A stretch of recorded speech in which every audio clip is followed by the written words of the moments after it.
Hi guys, welcome back to my YouTube channel. My name is Siri, and in today's video I'm going to be sharing with you my UK on arrival checklist, or my top 10 tips for when you're moving to London. So without wasting much time, let's get into it.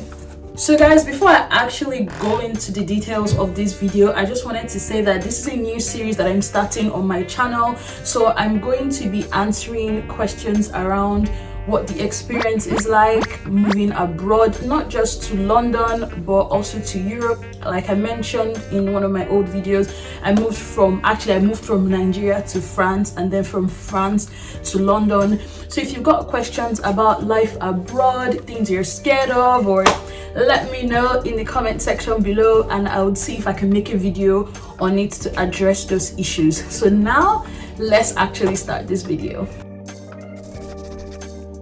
The very first thing you kind of want to figure out before moving anywhere, if you're planning to move, and by that I mean you've already gotten the visa, you're sure you're gonna move for work or school, the first thing you want to do is make a moving budget. Guys, this is so important. Moving anywhere, not just to London, can be very, very expensive, so you need to actually plan wisely. And the things you want to consider in your budget is your moving cost, like the cost of moving your belongings from location A to location B. You want to budget for unseen emergencies, because trust me, a lot can happen. You need to budget for your temporary accommodation, because I'm going to get to accommodation, but let me just say accommodation is going to take your money. The first few months of arriving in a place, you're going to be spending a lot because you're not comfortable or conversant with the environment, so you don't know where to get bargains and all of that. So you might be spending a lot. You might not really know your way around, so you might have to take Ubers. So that's another thing. And I'll just shift this in there. When you're thinking about moving, you also have to consider your situation. Are you moving as a single person? Are you moving with your family? Are you moving with your your dog? Those things matter, and you need to plan for it. However, you just don't want to just be like, oh my god, I'm moving, so I don't know how much. So I'm going to make a separate video on how you can budget for your move to the abroad. Okay, the second thing you want to do, and I kind of already hinted at it with the first point, is you want to figure out where your temporary accommodation would be. If you're moving anyway, you're not planning to go and live on the streets. If you have friends and family, that's one option. Aside from staying with friends and family, another option for you is to actually stay in hostels. I think there are really good hostels in London. I had a colleague of mine at work. I was actually working and living in a hostel, and she made like really good friends. However, one needs to be cautious. So you can also rent an Airbnb. I like Airbnbs, but it takes me back to my first point. It depends also on your budget. You can stay in a hotel. So there are this type of hotels called apart hotels. Apart hotels actually have like a little kitchenette, so you can actually cook your food, but it's like a hotel, but it gives you like studio vibes. The last option is short-term rentals. So short-term rentals is like renting an apartment for a short period of time, say 1 to 2 to 3 months. I like this option because you're living in a proper house for a while. The only downside to this is they are quite expensive and they may be difficult to find. So the third point is pack light. Start thinking about the things you're going to throw away, the things you're going to sell, the ones you're going to dash, the ones that you don't. Let me tell you something. I'm guessing that a bunch of people that are watching this video are probably Nigerians, and if you're not, I apologize. I'm Nigerian. I've moved from Nigeria, so I'm kind of going to tie it back to my experience. When I was moving from Nigeria to France for school, Holy Mother of Jesus, I actually had someone give me this advice, but let me say I have coconut head. I did some crazy ass shopping. Oh my god. First of all, they first embarrassed me at the airport because I'd passed the luggage limit, so it didn't even make sense at all. I think about it, like, can I do without this thing, then do it. If it's clothing, personally, I feel like you don't need that much. You just need a few things. When you get to your destination, you buy. Particularly in a place like London, you don't need to be packing African food stuff. You will find it. Like, ask anybody, they will tell you where to get it. You will be fine. You will be fine. The only thing you might want to pack if you're not coming to a place like London, for example, my sister lives in Sweden, and getting African food stuff, it's not as accessible. So if you're going to a place like that, you may want to just pack a little, and that's if it's absolutely necessary, or maybe a few spices. That's all. And this is kind of more specific to London now. Another thing you want to do is start making arrangements for some house viewings. Now, this point is actually optional, just because I'm also of the opinion that it's better to come, live a little, like in your temporary accommodation, and then figure out where you want to live, and then you can start house hunting. But if, for example, what I did in my case, I knew where I was going to be working, I already spoke to certain people, and they already gave me ideas of places that I could live that would not be too far from work. I was a little bit central, and depending on my lifestyle and the kind of things that I would enjoy, so I already pre-booked a few places. Now, the good thing about pre-booking is that when you come, you already set the ball rolling. You know, you can come and immediately you start going for viewings. The good thing about viewings is that nobody's tying your neck and saying you must take the house because you've come for a viewing. So it's really good to start like looking at certain areas and getting a feel for what the market is like, because housing in London goes very quickly. The very first thing you do once you arrive, touchdown, is get yourself a SIM card. For me, what I did the first time I moved abroad was I paid for a roaming plan, which is too expensive if you ask me. Particularly on Nigerian networks, don't do that. Don't do it. You can do it so that when you arrive, you can immediately text your family and be like, I'm here, and that's it. At the airport, you don't need to worry. They sell SIM cards. You can either get Leica Mobile, or you can get any of the other networks. For me, when I arrived in London, I got a Vodafone. Some other people say you can order gift-gaff SIM cards, but you might need a temporary address for them to send it to.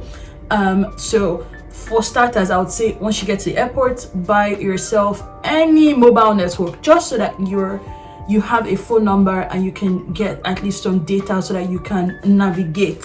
Another thing that you want to do is opening all these online banks accounts. The thing with London, or rather in UK, is that if you want to get like all these high street banks like NatWest and the rest of them, they require like your address and a lot of details and information that you wouldn't have on arrival, which I found very, very annoying if you ask me. Like the first couple of weeks that I was here, I was finding it difficult spending. So to save yourself that, you arrive maybe at your temporary residence, I would advise that maybe you come first, know where you're going to be staying temporarily, and then you can order your Monzo card there. Moving around, so let's say you just go in and you know you're going to be maybe going here and there. You don't want to spend a ton. I would even advise you to be taking Ubers when you arrive. The best thing for you, if you already have like your ATM card,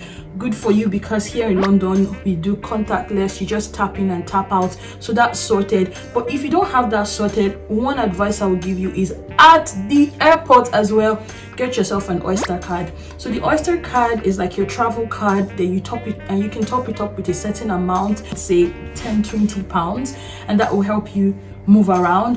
One very important tip is once you tap in, always remember to tap out. So what that means is, say for example you're going from Heathrow to Clapham, right? You will tap in at Heathrow and make sure when you get to Clapham you also tap out, else they will charge you even more. Okay, the next and very, very, very, very, very, very, very important thing that you want to do is figure out where you're going to collect your BRP, which is like your temporary residence card. If you're a student, you have the student one. If you're a worker, you have the student worker one. Usually this comes with your visa, and there's like a letter and it tells you where you're going to go and pick it up. Do not play with that. Like, legit, it is very important to go and collect your BRP. Next thing you want to get is your NIN, your National Insurance Number. Now, in my case, I didn't need to apply for the NIN. I automatically had my NI number, my National Insurance Number, at the back of my BRP. For some people, depending on your situation, you may need to apply. So there's this website, I'm going to put it here, for where you can apply for your National Insurance Number. The next thing you want to do is now to start properly house hunting. Don't waste time on house hunting. Don't sleep on it, because you're going to be losing a lot of money by staying in your temporary residence, unless you're staying with family and it's free and you don't mind. But if you are staying in like a hostel and all of that, I'm guessing you don't want to stay there for 2 months. Okay, so start following up on all those appointments that you made prior to your arrival. And when you do go to all these places, you need to be quick, particularly in London. You don't want to say, oh, I'll get back to you in 1 week time. My dear, the house will be gone before that 1 week. So don't sleep on it. Start looking for a proper accommodation. I'm going to make a separate video on house hunting, all the things, all the crazies involved, in a separate video, but that's something you want to do next. Now, the next thing you want to do is register at your local GP. So your GP means your general practitioner, your doctor, your local doctor. So in that area, you're going to have a GP. So you can just Google it, GP near me, and then go there and register. It's absolutely free, and it's covered under the NHS. You don't have to pay for it. So that is where you'll be going to if you're sick. And so this is another option for you whilst you're searching. You're still searching for a place. You may be able to still register at your local GP, the local GP in that area, just so that you get treatment as soon as possible. But I think just make sure you find a place real quick and then register at the GP. Is not like fixed, like where you register is where you would always get treatment. If you move to a new place, for example, where I was staying with my cousins and where I eventually moved to was different, I had to change GP. The process is very easy and seamless. You basically just do it online and capiche. Once that is done, you've gotten your home address, you have your BRP, you have your NIN, then you can now open a proper bank account. And I do advise that you get a proper bank account, just because this online bank thing, like, there's no physical building, there's no physical person that you can go and walk up to if you're having issues with your account. I know they do have like online customer service, but the experience is not the same. You might need additional details or information from your university confirming that you're a student, or a reference letter from your place of work as well. I did need that. They did send the letter, and it's fine. Like, the process is seamless once you have all of this documentation. Okay, so yes guys, I hope you enjoyed this video, and most importantly, I hope it has helped you. If you have more questions about relocating, let me know in the comment section below. If there are other tips and you've relocated, please share with the community down in the comments. Please support me by giving this video a thumbs up if you liked it and if it was valuable, and also sharing my video to people that you feel would find this information very, very useful. And until my next one, bye.